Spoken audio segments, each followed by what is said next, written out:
하나님이 왜 나를 이 땅에 있게 하셨을까?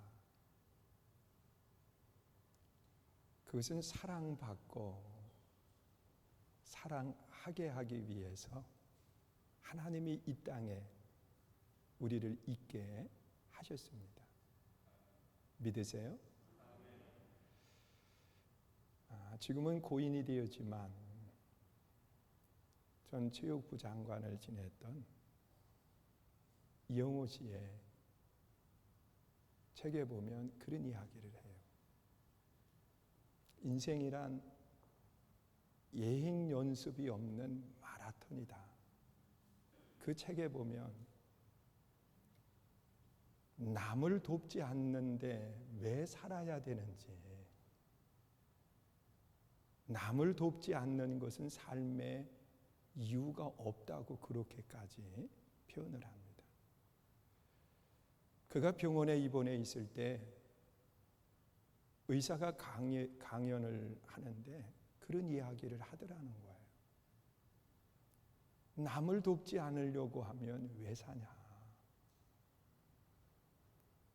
그러면서 자신이 환자를 치료할 때에도 자기만 생각하는 환자는 치료해 주기가 싫다는 거예요. 남을 위해서 살고자 하는 사람을 치료하는 것도 시간이 모자라는데, 그러면서 이야기를 하더라는 거죠. 여러분, 우리는 왜 이 땅에 살아야 될까? 한번 생각해 보세요. 분명히 하나님은 우리 자신을 가리켜서 사랑받기 위해서 태어난 사람이라는 거예요. 또한 그것뿐만 아니라 사랑하기 위해서 우리가 이 땅에 있어야 된다고 그렇게 말씀을 하는 겁니다. 그래서 우리는 나를 사랑하시는 하나님 앞에 내가 나를 어떤 모습을 가지고 살아가야 될지, 하나님 앞에 나를 어떤 모습으로 대해야 될지 자기 자신에 대한 대함을 우리는 먼저 생각해 봐야 돼요. 여러분, 우리는 내 자신을 내가 사랑하는 사람이 아니라 우리는 내 인생을 사랑할 줄 알아야 돼요. 여러분, 나 자신을 사랑한다고 하는 것은 이기적으로 바뀌어지게 돼 있지요. 그러나 내 인생을 사랑한다고 하는 것은 다른 차원의 모습을 이야기하는 겁니다. 어느 사람은 자신의 인생을 저주하는 사람까지도 있어요. 그래서 이런 사람은 자기의 생명을 스스로 끊는 거예요. 자기 인생을 저주하면서 말이에요. 여러분, 이러한 모습이 우리들의 모습이 되면 안 된다는 거예요. 여러분, 자기 인생을 저주하면서 인생의 생애를 마감했던 예수님의 제자 한 사람이 있습니다. 가룟 유다입니다. 그가 예수님을 은 30에 팔고 난 뒤에 그는 자기 인생을 저주하는 거예요. 그러면서 스스로 자기의 생명을 끊는 어리석은 죄를 범하는 그런 모습을 찾아보게 돼요. 여러분, 우리는 내 자신을 사랑하기보다 내 인생을 사랑할 줄 아는 믿음의 아름다운 성도 되시기를 주의 이름으로 축원합니다. 여러분, 오늘 본문 속에 기록되어 있는 말씀을 보면 예레미야라고 하는 선지자의 모습을 생각해 보세요. 여러분, 예레미야는 하나님께서 뭐라고 이야기하느냐고 하면 내가 너를 태중에 있을 때, 아니 임신을 할 때 그때부터 내가 너를 알았다, 그렇게 말씀을 하고요.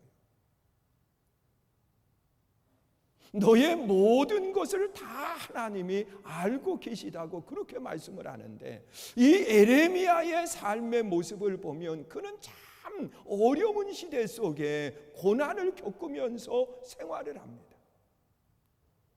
자신의 사명을 감당하면서 그는 견딜 수 없는 고난 속에 눈물로 자기의 삶을 살아가는 거예요. 여러분, 이런 고난 속에서 하나님은 뭐라고 말씀하시느냐고 하면 내가 너를 이미 다 알고 있다는 거예요. 그래서 내가 너를 이 땅에 보냈다는 거예요.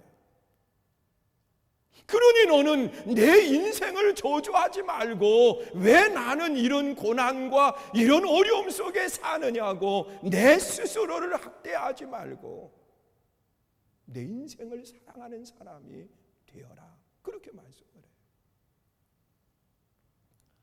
어느 장에 아이를 둔 부모가 그 아이를 키우면서 너무 힘든 거예요. 어려운 거예요. 그래서 한날은 하나님 앞에 나가서 눈물로 하소연하면서 기도를 하는 거예요.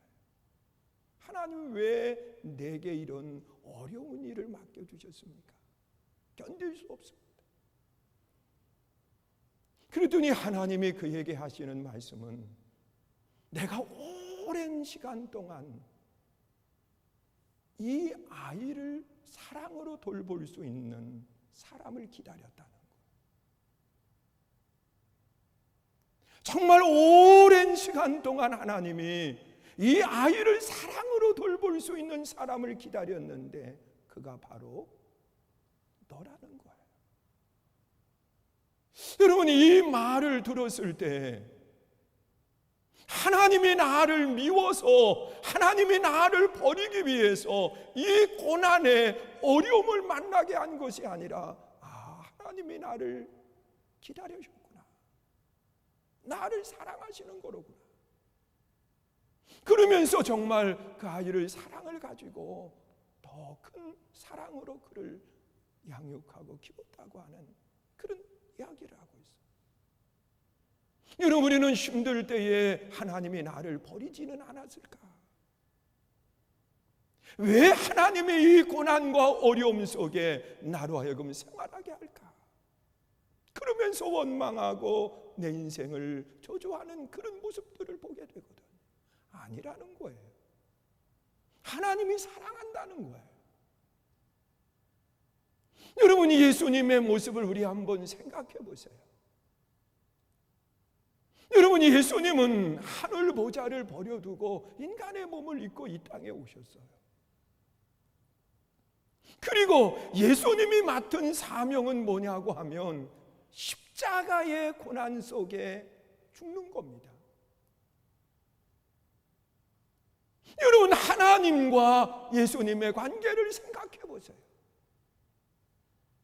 독자 예수님이라고 말씀을 하시거든요. 그러면 사랑하지 않는 부모가 누가 있겠어요? 사랑하는데 왜 그 고난의 자리로 예수님을 보낼까? 그 십자가의 죽음은 예수님밖에 할 수 없기 때문에, 다른 그 어떤 사람도 그 일을 감당할 수 있는 사람이 없기 때문에 하나님이 그 고난의 자리로 그를 보낸 거예요. 여러분, 우리가 신앙생활을 하면서 여러분, 코로나19라고 하는 이 사태 속에서 힘들지요, 어렵지요. 하나님, 하필 왜 내가 살아있을 때 이런 어려운 일을 만나게 하십니까? 하나님, 지금까지도 많은 어려움과 고난을 당하면서 여기까지 왔는데 하나님 왜? 그런데 하나님은 뭐라고 말씀하시느냐? 내가 너를 사랑하기 때문에 이 일을 맡겼다는 거예요. 여러분, 고난이라고 하는 것을 잘 이기고 나면 하나님이 예수님을 부활의 영광 가운데 참여하게 하셨던 것처럼 우리도 이 고난 속에 내 인생을 사랑하면서 이 고난을 잘 이기고 나면 하나님이 나를 정금같이 들어 쓰시는 아름다운 역사가 일어난다는 거예요. 여러분, 고난 속에 내 인생을 저주하고 고난 속에 내 삶을 주저앉는 인생으로 바꾼다고 하면 그는 자기를 사랑하지 않는 사람이에요. 여러분, 정말 내 인생을 내가 사랑할 줄 아는 아름다운 성도 되시기를 주의 이름으로 축원합니다. 또한 하나님이 나를 사랑한다라고 하는 확신을 갖는다고 하면 우리는 삶에 있어서 역사에 남을 수 있는 아름다운 인생을 살아가야 돼요. 여러분, 사람의 발자취는 없어지는 것이 아니라 이 사람의 발자취는 남아있게 되어 있어요. 그런데 그 남아있는 역사 속에서 부끄러운 일을 행한다고 하면 그건 아니잖아요. 여러분, 성경에 보면 사무엘 선지자의 모습 속에 우리는 그 역사에 무엇을 남겨야 될지, 그의 삶을 통해서 우리는 많은 것을 생각하고 깨닫게 됩니다. 여러분, 사무엘 선지자는 사사가 되고 난 뒤에 또한 제사장의 직능을 감당하면서 그는 그 고난의 현장 속에 나아갈 때 하나님 앞에 금식하며 기도하면서 고난의 현장으로 나아가요. 블레셋이라고 하는 나라가 늘 이스라엘을 괴롭게 할 때 이 사무엘 선지자는 그 블레셋과 전쟁을 하기 위해서 백성들을 미스바로 다 모이게 합니다. 그 미스바로 모이게 하고 난 뒤에 그들은 금식하면서 하나님 앞에 기도하는 거예요. 지금 전쟁이라고 하는 생명을 거는 고난이 그의 앞에 있을 때 또 다른 고난, 금식하는 고난을 함께 하는 거예요. 그런데 이 고난 속에 그의 삶의 역사가 부끄러움으로 남게 되었느냐? 아니라는 거예요. 하나님이 함께 하심으로 그 고난의 역사가 영광으로 바꾸어지는데 블레셋을 물리치게 되고 사무엘이 사는 날 동안 그 땅에 평화가 이루어지는 역사가 일어난 거예요. 여러분, 역사에 남을 수 있는 사람, 고난 속에도 변함없이 기도하는 사람, 하나님의 뜻을 찾는 아름다운 신앙의 사람을 말하고 있어요. 또한 사무엘 선지자는 하나님께서 이제 너의 통치를 왕을 세워 넘겨주라고 할 때 사무엘 선지자는 내 자리에 연연하면서 원망 불평한 것이 아니라 역사에 남을 수 있도록 그는 사람을 세워가는 아름다운 일을 감당해요. 사울이라고 하는 왕을 세웠고 다윗이라고 하는 왕을 세우면서 사람을 세워가면서 역사에 남을 수 있는 아름다운 삶을 살아간 것이 이 사무엘 선지자의 아름다운 모습인 거예요. 여러분, 우리는 신앙 생활을 하면서 하나님의 사랑을 확신한다고 하면 하나님이 정말 나를 사랑하시기 때문에 나를 이 땅에 보냈다고 하면 우리는 내 자신만 생각하는 이기적인 사랑이 아니라 내 인생 전체를 사랑할 수 있는 그런 아름다운 신앙의 사람이 되어야 되는 거예요. 내 인생을 사랑한다고 하는 것은 내게 무슨 일이 닥친다 할지라도 우리는 그 일 속에서 나를 저주하는 인생이 아니라 하나님이 나를 사랑하시기 때문에 이렇게 귀한 일, 누구도 감당할 수 없는 일을 맡겨주셨구나. 그러면서 기쁨으로 그 사명을 감당할 수 있어야 돼요. 여러분, 스데반의 모습 속에 우리가 한번 생각해 보세요. 여러분, 그가 복음을 전하는데 하나님이 기뻐하시는 일을 행하는데 그에게 찾아온 것은 돌을 던지는 무리들 속에 죽어야 되는 거예요. 이 고난의 현장 속에 그는 원망하지 아니하고 자기 인생을 사랑합니다. 그리고 하나님을 향해서 기쁨으로 찬양하고 바라보는 거예요. 여러분, 이러한 모습을 하나님은 서서 그를 바라보시는 모습을 보여주고 있어요. 사랑하는 성도 여러분, 하나님이 정말 여러분을 사랑하시는데 그 사랑에 대한 확신을 갖는다고 하면 우리 인생 전체를 사랑할 줄 아는 믿음의 아름다운 삶이 될 수 있기를 주의 이름으로 축원합니다. 또한 역사에 남을 만한 아름다운 삶을 살아가는 거예요. 그리고 또한 하나님이 우리에게 원하시는 것은 나와 이웃과의 관계 속에서 어떻게 사랑을 하면서 살아가야 될까? 여러분, 지금 나와 함께 있는 이 사람은 미움의 대상이 아니라 지금 나와 함께 있는 이 사람은 사랑의 대상인 거예요. 그런데 이 사랑을 어떻게 해야 될까요? 여러분, 성경은 두 가지의 모습 속에서 이야기를 합니다. 하나는 내게 다가오는 사람, 나를 찾아오는 사람을 어떻게 사랑해야 될지를 이야기하고 있습니다. 여러분, 나의 사랑이 그리워서 내게 다가오는 사람을 나는 어떻게 사랑해야 될까? 여러분, 나의 사랑이 필요해서 다가오는 사람이거든. 아합이라고 하는 왕이 나라를 다스릴 때 그가 이세벨과 결혼하면서 이세벨이 우상을 가지고 들어와요. 그러면서 그 백성들에게 우상을 섬기게 하고 하나님을 떠나게 만드는 거예요. 그래서 하나님은 엘리야 선지자를 보내서 그 땅에 흉년이 들 것을 말씀하시죠. 여러분, 흉년으로 인해서 먹을 양식이 다 고갈되어 갈 때 한 여인이 밀가루 한 움큼 그리고 기름 조금 가지고 있었어요. 그것으로 마지막 자녀와 함께 빵을 만들어서 먹고 죽으려고 나무가지를 줍고 있는데 그때 엘리야가 찾아온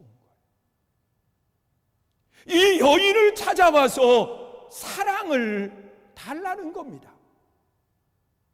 지금 당신이 가지고 있는 마지막 그 사랑의 떡을 달라는 겁니다.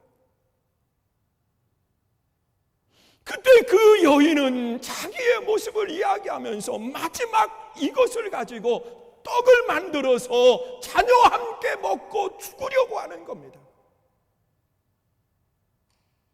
그런데 그 떡, 그 마지막 사랑을 엘리야는 요구를 하고 있어요. 달라는 거예요. 그때 그 여인은 그걸 가지고 떡을 만들어 사랑을 요구하는 엘리야에게 대접을 합니다. 그런데 놀라운 일이 생기는 거예요. 그 찾아온 사랑을 외면하지 아니하고 정말 마지막 가지고 있는 그것을 그에게 나누었을 때 흉년의 기간 동안 밀가루 떨어지지 아니하고 기름이 떨어지지 않는 놀라운 기적의 역사가 일어난 거예요. 여러분, 우리는 찾아온 사랑을 외면할 때가 많아요. 왜? 내가 힘드니까, 어려우니까, 나도 어려운데 뭘 그러면서 이야기할 때가 많이 있거든요. 여러분, 예수님의 모습을 한번 생각해 보세요. 예수님은 찾아온 사랑을 어떻게 대했을까? 한 번은 예수님이요, 너무 피곤하셨어요. 힘들었어요. 저도 일부 예배를 마치고 났는데 몸이 안 좋은 거예요. 그래서 사무실에 소파에 앉아가지고 눈을 감고 오늘 설교를 이렇게 묵상하면서 잠깐 있었는데 예배 시간이 아주 급박하게 온 거요. 깜빡 잠이 들은 거예요. 그래서 벌떡 일어나가지고 올라왔는데, 사람이 피곤하면요 정말 중요한 것까지도 잃어버릴 그런 모습들을 갖게 되는 거예요. 예수님도 많은 사역 속에 쉼이 필요해서 한적한 곳을 찾았는데, 어떻게 알고 사람들이 예수님에게 사랑을 달라고 찾아오는 거예요. 그것도 1명, 2명이 아니라 장정만 5,000명이 찾아왔어요. 예수님은 그들을 외면하지 않고 그들의 문제를 다 해결해 주고 난 뒤에 저녁이 되었을 때 제자들에게 이들에게 먹을 것까지 주라고 그렇게 말씀을 해요. 그러면서 그들을 돌려보내지 않고 먹을 양식까지, 먹을 것까지 제공해 주는 그런 아름다운 모습을 보게 됩니다. 여러분, 우리가 신앙생활 속에 찾아오는 사랑을 우리는 어떻게 대해야 될까? 여러분, 내가 힘들다고, 내가 어렵다고 외면할 것이 아니라 우리가 사랑의 손길을 펼 수 있는 아름다운 모습이 내 안에 있어야 돼. 여러분, 우리는 코로나19라고 하는 힘든 시기 속에 많이 아파하고 있고, 또한 거기에다가 이 홍수 피해로 인해서 지금 많은 분들이 고난 속에 생활을 하고 있습니다. 어제도 뉴스를 잠깐 이렇게 보면서요, 그 시골에 농사 짓는 분들, 참 그 연세가 많은 분들이요, 그 집에 물려든 그 물로 인해서 모든 것을 다 잃어버리고 허탈한 가운데 그 집을 쓸고 있는 모습들을 보여주는데 참 마음이 힘든 거예요. 여러분, 우리가 신앙생활하면서 이 찾아오는 사랑을 우리가 어떻게 대해야 될까? 그래서 멀리 있는 분에게 제가 전화를 돌렸어요. 한 분은 통화가 돼서 통화를 했고, 또 한 분은 통화가 안 돼요. 이 곡성 그쪽에 있는 분인데 통화가 안 돼요. 그래서 마음이 염려가 되는 거예요. 여러분, 우리가 신앙생활을 하면서 정말 우리는 어떤 모습을 가지고 찾아오는 사랑을 대해야 될까? 예수님처럼, 또한 사르밧 과부처럼 우리가 사랑을 외면하지 않아야 된다는 거예요. 그리고 또한 그 관계 속에서의 사랑을 성경은 찾아가는 사랑을 이야기하고 있습니다. 여러분, 우리는 찾아오는 사랑을 잘 대해야 될 뿐만 아니라 내가 사랑의 마음을 가지고 찾아가야 된다는 거예요. 찾아가는 사랑. 여러분, 예레미야는 지금 하나님을 떠난 백성들이에요.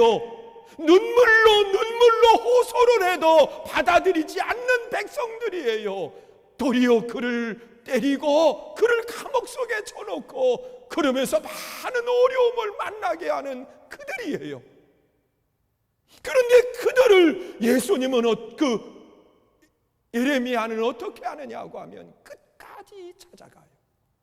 그리고 끝까지 그들에게 사랑을 베푸는 그런 모습을 찾아보게 돼요. 여러분, 예수님의 사랑은 어떠셨나요? 예수님의 사랑은 다가오는 사람을 외면하지 않았고 예수님은 찾아가는 사랑으로 우리를 대해 주셨던 그런 모습을 찾아보게 돼요. 예수님은 하늘 보좌를 버려두셨다 그렇게 말씀을 하는데, 여러분, 하늘 보좌는 누릴 수 있는 것들이 많은 곳이잖아요. 그런데 그 하늘 보좌를 버려두시고 인간의 몸을 입고 이 땅에 사랑을 주기 위해서 찾아오신 거예요. 찾아오셔서는 십자가에서 모든 것을 내어주신 아름다운 모습을 보여주셨어요. 바로 찾아가는 사랑. 여러분, 우리는 사랑을 이야기할 때 사랑의 원자탄이라고 하는 그러한 이름을 가진 손양한 목사님을 우리는 생각해 보게 돼요. 여러분, 이 손양한 목사님은 기다린 사랑이 아니라 찾아간 사랑으로 사랑했던 그 아름다운 모습을 보여주고 있습니다. 여러분, 사랑하는 두 아들, 정말 건강하게 잘 자란 두 아들이 공산당에 의해서 죽음을 당해요. 참혹한 죽음을 당하는 거예요. 자, 그랬을 때 여러분, 얼마나 그를 죽이고 싶겠어요? 얼마나 원망하고 싶겠어요? 그런데 손양한 목사님은 자기 아들을 죽인 그를 양자로 받아들여요. 그리고 그를 사랑해요. 여러분, 찾아간 사랑은요, 원수까지라도 사랑하는 아름다운 모습을 보여주고 있어요. 그리고 그가 나병에 걸린 분들을 돌보면서 사역을 감당하는데, 여러분, 당시에 나병에 걸렸다고 하는 것은요, 사람이 있는 곳에 생활하지 못하고 그들은 사람 있는 곳으로 오면 돌을 던져서 그들을 쫓아냈어요. 모든 사람들이 다 외면했어요. 쳐다도 보지 않으려고 했어요. 그런데 손양원 목사님은 그들을 찾아가서 그들의 상처난 부위를 싸매주고, 그리고 곪은 곳을 고름을 빼내는데 입으로 빨면서 그 아픔을 사랑으로 돌봐주시는 아름다운 모습을 보여줬어요. 여러분, 그리스도인의 사랑은 어떠한 사랑을 이야기합니까? 우리는 하나님이 나를 사랑한다고 하는 확신을 가지고 이기적인 사랑이 아닌 내 인생을 사랑할 줄 알아요. 그래서 어떤 문제를 만났든 어떠한 일을 내게 하나님이 허락하셨든 내 인생 전체를 사랑해야 돼. 좋은 것만이 아니에요. 힘들고 어려운 것까지도 사랑할 줄 알아야 돼. 그리고 또한 나를 사랑한다라고 하면, 내 인생을 사랑한다고 하면 역사에 남을 만한 일을 행해야 돼. 부끄러운 일이 아니에요. 그리고 또한 관계 속에서 어떻게 사랑해야 될까? 찾아온 사랑을 외면하지 말아야 돼. 예수님처럼 사랑할 줄 알아야 되고, 사르밧 과부와 같이 마지막 사랑까지도 그에게 내어줄 수 있어야 돼. 또한 그뿐만 아니라 우리가 찾아가는 사랑을 가지고 사랑해야 되는데, 여러분, 저도 이 사랑을 이야기하지만 저 자신도 지키기는 사실 어려워요. 그래서 우리는 몸부림치는 거예요. 하나님의 능력을 구하는 거예요. 왜? 내가 할 수 없으니까. 오늘 우리가 이 사랑을 가지고 여러분 자신을 돌아보고 이웃을 돌아보는 그런 한 주간이 될 수 있기를 주님의 이름으로 축원합니다. 이 시간 우리 함께 찬양하고요, 통성으로 기도하기 원합니다. 다 표현 못해도 나 표현하리라. 다 고백 못해도 나 고백하리라. 우리 함께 찬양하고요, 이 시간 기도하시는데, 오늘 여러분들의 삶에 어려움이 있나요? 그럼에도 여러분을 사랑할 줄 아는 아름다운 마음을 갖게 해달라고 기도하시고, 또한 코로나19로 인해서, 홍수로 인해서 힘들어하는 이웃들이 있나요? 우리가 사랑의 아름다운 마음을 가지고 대할 수 있게 해달라고 우리 이 시간 찬양하고 함께 기도하는 귀한 시간을 갖습니다.